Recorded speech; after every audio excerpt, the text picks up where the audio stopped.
Je voulais vous dire, monsieur le député, et rappeler que les musulmans de France sont les premières victimes de l'islamisme radical. Un certain nombre d'établissements, de mosquées, sont noyautés ou déstabilisés par des éléments qui cherchent à en prendre le contrôle, et s'il n'est pas du ressort de l'État d'organiser la religion, en revanche, il est de son devoir de veiller à éviter ces déstabilisations et agir efficacement, soit par la voie administrative, soit par la voie judiciaire, chaque fois que c'est nécessaire. Oui, notre adversaire, notre ennemi, c'est l'islamisme radical, et il doit savoir que l'État, fort de soutien de la représentation parlementaire, sera intransigeant et déterminé.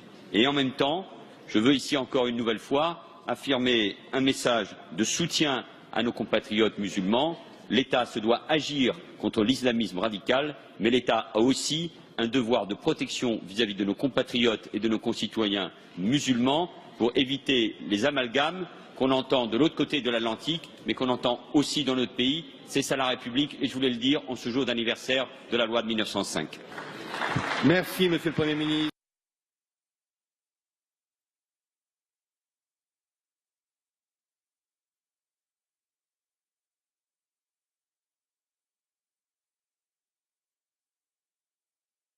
Je voulais vous dire, monsieur le député, et rappeler que les musulmans de France sont les premières victimes de l'islamisme radical.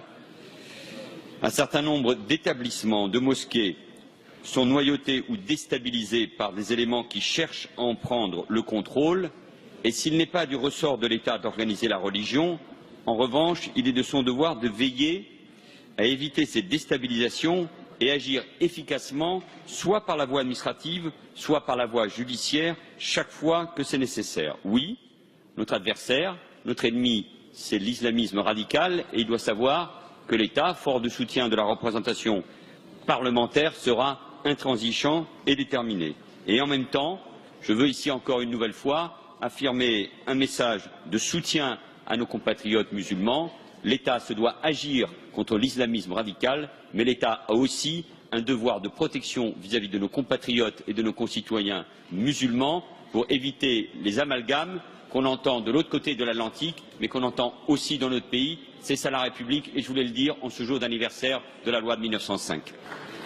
Merci, Monsieur le Premier ministre.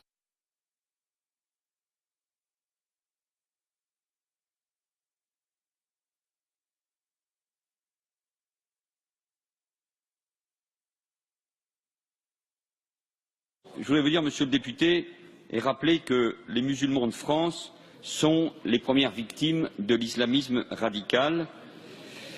Un certain nombre d'établissements, de mosquées, sont noyautés ou déstabilisés par des éléments qui cherchent à en prendre le contrôle, et s'il n'est pas du ressort de l'État d'organiser la religion, en revanche, il est de son devoir de veiller à éviter ces déstabilisations et agir efficacement, soit par la voie administrative, soit par la voie judiciaire, chaque fois que c'est nécessaire. Oui, notre adversaire, notre ennemi, c'est l'islamisme radical, et il doit savoir que l'État, fort de soutien de la représentation parlementaire, sera intransigeant et déterminé. Et en même temps, je veux ici encore une nouvelle fois affirmer un message de soutien à nos compatriotes musulmans. L'État se doit agir contre l'islamisme radical, mais l'État a aussi un devoir de protection vis-à-vis de nos compatriotes et de nos concitoyens musulmans pour éviter les amalgames qu'on entend de l'autre côté de l'Atlantique, mais qu'on entend aussi dans notre pays. C'est ça la République, et je voulais le dire en ce jour d'anniversaire de la loi de 1905. Merci, Monsieur le Premier ministre.